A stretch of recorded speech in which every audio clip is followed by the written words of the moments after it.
हम सभी भारतीय यह भलीभांति जानते हैं कि 1025 में गजनी के सुल्तान महमूद गजनवी के निरंतर आक्रमण के कारण भारत की अपराजेय छवि को क्षति पहुंची थी। हम सभी भारतीय यह भी जानते हैं कि किस प्रकार महमूद गजनवी ने सोमनाथ मंदिर को क्षत विक्षत किया था। हम इस तथ्य से भी अवगत हैं कि महमूद गजनवी के इन निरंतर आक्रमणकारों के फलस्वरूप मोहम्मद घौरी जैसे तुर्क सुल्तानों का प्रभुत्व जमाना सरल हो गया था।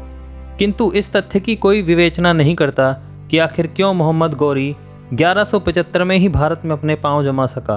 आखिर उन 150 वर्षों में ऐसा क्या हुआ कि कोई भी विदेशी आक्रमणकारी भारत में अपने पांव नहीं जमा सका था। नमस्कार दोस्तों, मैं हूं अक्षय दीक्षित और मैं आपके लिए लाया हूं उस महान योद्धा की गौरव गाथा जिसके बारे में हमें इतिहास की पुस्तकों में नहीं पढ़ाया जाता। आज हम वर्णन करेंगे बहराइच के उस युद्ध का जिसके बारे में इतिहास की पुस्तकों में हमें नहीं बताया जाता। इस वीडियो में हम व्याख्यान करेंगे बहराइच के उस युद्ध का जिसमें जाति, क्षेत्र, राज्य एवं हर बंधन से ऊपर उठकर भारत के वीरों ने महमूद गजनवी के भतीजे एवं क्रूर इस्लामिक आक्रांता गाजी सैयद सलार मसूद को युद्ध में धूल चटाते हुए सनातन भारत के गौरव को पुनर्स्थापित किया। इस कथा का आरंभ होता है 1011 ईस्वी में, जब अजमेर के देशद्रोही मुसलमानों ने सुल्तान महमूद गजनवी से स्थानीय हिंदू राजाओं के विरुद्ध सहायता मांगी।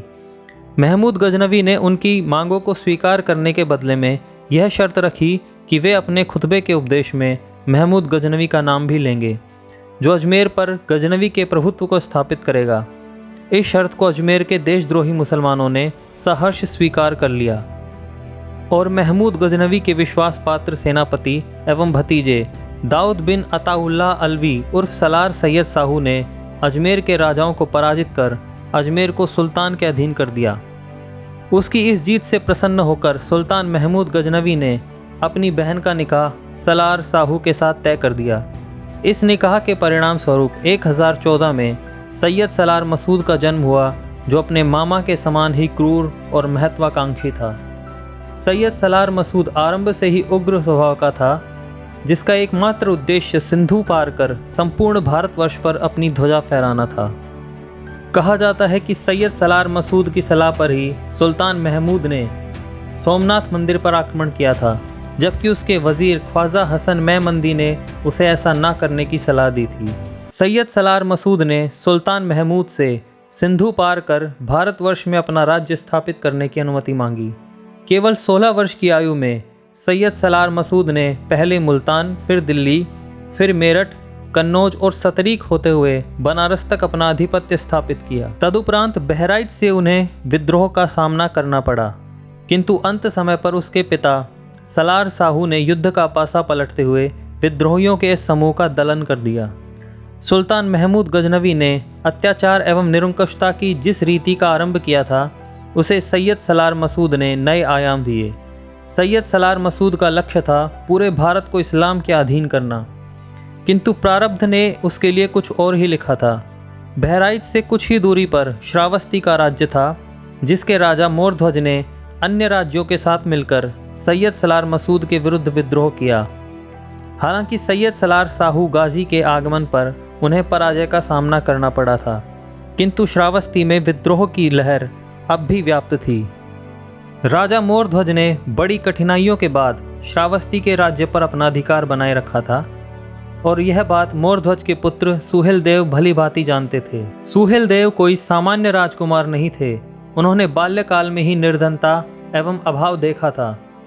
जैसे आग में तपकर सोना कुंदन बन जाता है, उसी प्रकार उनके कठिन एवं संघर्ष से भरे जीवन ने उन्हें दृढ़ निश्चयी एवं युद्ध में सिंह के समान वीर बनाया था।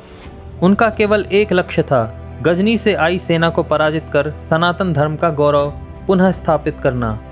इसके लिए सोहेल देव का जात पात के बंधनों से ऊपर उठकर एक सशक्त सेना का गठन करना अवश्यंभावी था और उन्हें यह अवसर मिला 1034 ईस्वी में।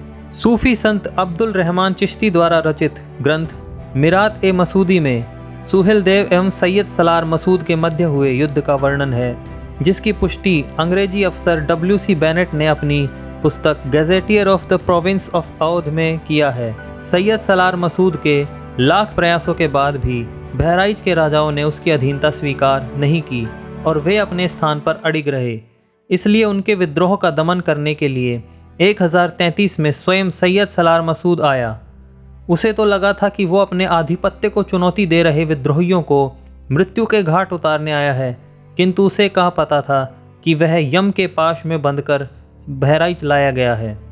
जब सैयद सलार मसूद ने एक पवित्र सरोवर के पास एक सूर्य देव के मंदिर का खंडहर देखा तो उसे यह सहन नहीं हुआ कि आखिर इतना जीर्ण होने के बाद भी वह मंदिर इतना भव्य कैसे दिख सकता है। वह उस मंदिर को पूरी तरह नष्ट कर वहाँ एक मस्जिद स्थापित करना चाहता था। यही सोच उसके जीवन की सबसे बड़ी भूल सिद्ध हुई। जब पापों का घड़ा लबालब भर जाता है तब राक्षसों का संहार करने हेतु स्वयं देवता धरती पर अवतरित होते हैं। ऐसे ही रण में इंद्र के समान सुहेल देव बहराइच पधारे एवं उन्होंने सैयद सलार मसूद के विरुद्ध युद्ध का ऐलान किया। महाराज सुहेल देव ने असंख्य वीर योद्धाओं को एक ही ध्वज के नीचे लड़ने के लिए प्रेरित किया और उनकी सेना फन से अग्नि उगलते हुए वासु की नाक की तरह आगे बढ़ रही थी। फिर शुरू हुआ 1034 में वो युद्ध जिसका उल्लेख करने में वामी कामी इस्लामी इतिहासकारों की जिह्वा कांपती है। युद्ध कैसे प्रारंभ हुआ, कैसे सुहेल देव की सेना ने मसूद की सेना को भयाक्रांत किया, इसका सटीक उल्लेख हमसे छुपाया जाता है, किंतु मिरात ए मसूदी में इसका वर्णन अवश्य किया गया है कि कैसे सुहेल देव ने सैयद सलार मसूदी को धूल चटाकर उसे मरणासन्न अवस्था में युद्ध भूमि में चित्त कर दिया। सैयद सलार जो भारत को जीतना चाहता था वो अंततः चील, कौवों, कुत्तों, सियारों का आहार बना। यह युद्ध इतना भयानक एवं एक पक्षीय था कि इसने इस्लामिक आक्रमणकारियों के मन में भय स्थापित कर दिया। सैयद सलार मसूद की भीषण पराजय एवं उसकी निंदनीय मृत्यु का इस्लामिक आक्रमणकारियों पर ऐसा असर पड़ा कि अगले 150 वर्षों तक किसी भी आक्रांता की भारत की ओर आंख उठाने की हिम्मत नहीं हुई। कदाचित इसी कारण इस युद्ध के बारे में किसी तुर्की इतिहास की पुस्तक में वर्णन तक नहीं मिलता, क्योंकि पराजित लोगों का वृत्तांत आखिर कौन सुनाता है।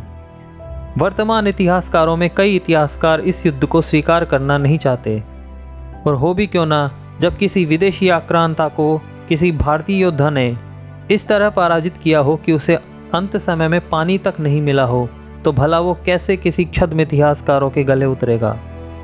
इसे विडंबना ही तो कहेंगे कि जिस सुहेल देव ने सैयद सलार मसूद को धूल चटा दी, उसके नाम पर कोई स्मारक तो छोड़िए, कोई स्मृति चिन्ह तक शेष नहीं है। और वहीं सैयद सलार मसूद जैसा दुष्ट जिहादी आक्रांता न केवल बहराइच में गाजी मियाँ के नाम से प्रसिद्ध है, बल्कि उसकी मज़ार पर कई वर्षों तक इतिहास से अनभिज्ञ हिंदुओं ने चादरें भी चढ़ाई। यह कथा थी शौर्य की, कथा थी सम्मान की, असत्य पर सत्य की विजय की, देश प्रेम की और महावीर सुहेल देव के हाथों सैयद सलार मसूद के वध की। ऐसी ही कथाएं लेकर आता रहूँगा मैं द इंडियन पैट्रियट चैनल पर। वीडियो देखने के लिए बहुत बहुत धन्यवाद।